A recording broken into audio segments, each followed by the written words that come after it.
ನಮಸ್ತೆ. ಕಥೆಯ ಹೆಸರು ದೊಡ್ಡಪ್ಪನೆಂಬ ಮರ. ಒಂದು ದಟ್ಟವಾದ ಕಾಡಿತ್ತು. ಬಹಳ ದೊಡ್ಡ ಮರಗಳು, ಚಿಕ್ಕ ಪೊದೆಗಳು, ಸೊಗಸಾಗಿ ಬೆಳೆದ ಹುಲ್ಲು, ಜುಳುಜುಳು ಹರಿಯುವ ನದಿ ಎಲ್ಲ ಸೇರಿ ಆ ಕಾಡನ್ನು ಬಹಳ ಸುಂದರವಾಗಿಸಿದ್ದವು. ಅಲ್ಲಿ ಒಂದು ಹಿರಿಯ ಮರವಿತ್ತು. ಬಹಳ ಕಾಲದಿಂದ ಕಾಡಿನ ಪ್ರಾಣಿ ಪಕ್ಷಿಗಳಿಗೆ ಅದು ಆಶ್ರಯ ನೀಡಿತ್ತು. ಅದರ ಹಣ್ಣುಗಳನ್ನು ತಿಂದು, ಪಕ್ಕದಲ್ಲಿ ಹರಿಯುವ ನೀರನ್ನು ಕುಡಿದು, ಅದರ ಪೊಟರೆಗಳಲ್ಲಿ ಮನೆ ಮಾಡಿಕೊಂಡು ಅನೇಕ ಪಕ್ಷಿಗಳು ವಾಸವಾಗಿದ್ದವು. ಕೆಲವು ಮಂಗಗಳು, ಮೊಲಗಳು ಮುಂತಾದ ಪ್ರಾಣಿಗಳು ಆ ಮರದ ಆಶ್ರಯದಲ್ಲಿ ಸುಖವಾಗಿದ್ದವು. ನದಿಗೆ ನೀರು ಕುಡಿಯಲು ಬರುವ ಇತರ ಪ್ರಾಣಿಗಳು ಆ ಮರದ ನೆರಳಲ್ಲಿ ಮಲಗಿ ವಿಶ್ರಾಂತಿ ಪಡೆಯುತ್ತಿದ್ದವು. ಎಲ್ಲ ಪ್ರಾಣಿ ಪಕ್ಷಿಗಳು ಆ ಮರವನ್ನು ಪ್ರೀತಿಯಿಂದ ದೊಡ್ಡಪ್ಪ ಎಂದು ಕರೆಯುತ್ತಿದ್ದವು. ತನ್ನ ಬಳಿ ಬರುವ ಎಲ್ಲ ಪ್ರಾಣಿ ಪಕ್ಷಿಗಳ ಜೊತೆಯಲ್ಲಿ ಹರಟುತ್ತಾ ದೊಡ್ಡಪ್ಪ ಸಹ ಸಂತೋಷದಿಂದ ಬಾಳುತ್ತಿದ್ದ.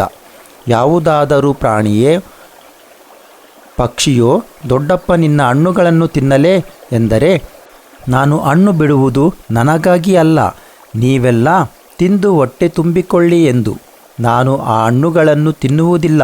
ನೀವು ಹಣ್ಣುಗಳನ್ನು ತಿಂದು ನನ್ನ ನೆರಳಲ್ಲಿ ಮಲಗಿ ನನ್ನನ್ನು ಪ್ರೀತಿಸುತ್ತೀರಲ್ಲ, ನನಗೆ ಅಷ್ಟೇ ಸಾಕು ಎನ್ನುತ್ತಿತ್ತು. ಒಟ್ಟಾರೆ ಪ್ರಾಣಿ ಪಕ್ಷಿಗಳು ಆ ಮರದ ಆಶ್ರಯದಲ್ಲಿ ಬಹಳ ಸುಖವಾಗಿದ್ದವು. ಒಂದು ದಿನ ಮಧ್ಯಾಹ್ನ ಪ್ರಾಣಿ ಪಕ್ಷಿಗಳೆಲ್ಲವೂ ತಮ್ಮ ಹೊಟ್ಟೆ ತುಂಬಿಸಿಕೊಂಡು ನೀರು ಕುಡಿದು ದೊಡ್ಡಪ್ಪನ ಮಡಿಲಲ್ಲಿ ಕುಳಿತು ಹರಟೆ ಹೊಡೆಯುತ್ತಿದ್ದವು. ಕೋಗಿಲೆ ಆಡುತ್ತಿತ್ತು. ಮೊಲಗಳು, ಮಂಗಗಳು ನೃತ್ಯ ಮಾಡುತ್ತಿದ್ದವು. ಉಳಿದೆಲ್ಲ ಪ್ರಾಣಿಗಳು ಸಂತೋಷದಿಂದ ಕುಣಿಯುತ್ತಿದ್ದವು. ಇದನ್ನೆಲ್ಲ ನೋಡುತ್ತಾ ದೊಡ್ಡಪ್ಪನು ಸಂತೋಷದಿಂದಿದ್ದ. ಇಂತಹ ಸಮಯದಲ್ಲಿ ದೊಡ್ಡಪ್ಪ ದೂರದಲ್ಲಿ ಮರ ಕಡಿಯುವವರು ಬರುವುದನ್ನು ನೋಡಿದ.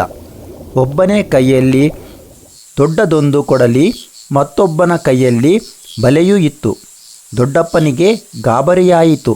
ಅದು ತನ್ನ ಬುಡದಲ್ಲಿ ಕುಳಿತು ಹರಟುತ್ತಿದ್ದ ಪ್ರಾಣಿಗಳಿಗೆ, ಮರ ಕಡಿಯುವವರು ಬರುತ್ತಿದ್ದಾರೆ, ನನ್ನನ್ನು ಕಡಿಯುತ್ತಾರೆ, ನೀವಾದರೂ ಪಾರಾಗಿ ಹೋಗಿ, ಅವರು ನಿಮ್ಮನ್ನು ಹಿಡಿದಾರು ಎಂದು ಎಚ್ಚರಿಸಿತು. ಪ್ರಾಣಿ ಪಕ್ಷಿಗಳಿಗೂ ಗಾಬರಿಯಾಯಿತು. ಅವೆಲ್ಲ ಕ್ಷಣ ಮಾತ್ರದಲ್ಲಿ ಒಂದು ನಿರ್ಧಾರಕ್ಕೆ ಬಂದವು. ನಾವು ನಿನ್ನನ್ನು ಬಿಟ್ಟು ಹೋಗುವುದಿಲ್ಲ ಎಂದು ಹಠ ಹಿಡಿದು ಮರ ಕಡಿಯುವವರಿಗೆ ಬುದ್ಧಿ ಕಲಿಸಲು ಸಜ್ಜಾಗಿ ಮರದ ಮರೆಯಲ್ಲಿ ಅಡಗಿ ಕುಳಿತವು.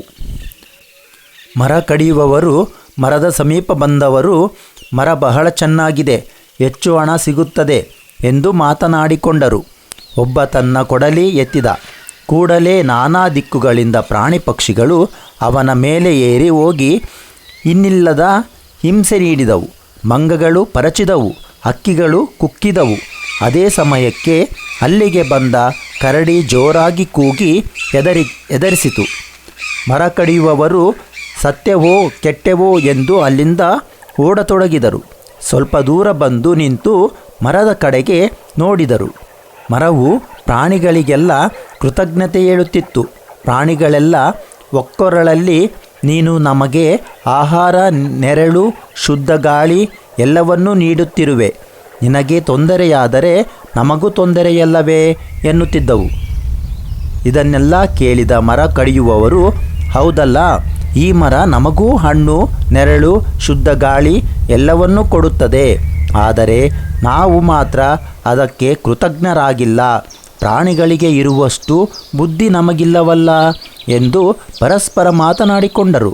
ಅಲ್ಲದೆ ಇನ್ನು ಮುಂದೆ ನಾವು ಸತ್ತ ಒಣಗಿದ ಮರವನ್ನು ಮಾತ್ರ ಕತ್ತರಿಸೋಣ, ಇದರಿಂದ ನಮಗೂ ಒಳ್ಳೆಯದು ಎಂದು ನಿರ್ಧರಿಸಿಕೊಂಡು ಒಣಗಿದ ಮರವನ್ನು ಹುಡುಕುತ್ತಾ ಹೊರಟರು. ಇತ್ತ ಪ್ರಾಣಿ ಪಕ್ಷಿಗಳೆಲ್ಲ ಸಂತೋಷದಿಂದ ಬದುಕಿದವು. ಉದ್ದೇಶ: ಕಾಡಿನಿಂದ ನಮಗೆ ಬಹಳ ಉಪಯೋಗಗಳಿವೆ. ನಾವು ಕಾಡನ್ನು ಉಳಿಸಬೇಕು. ಧನ್ಯವಾದಗಳು.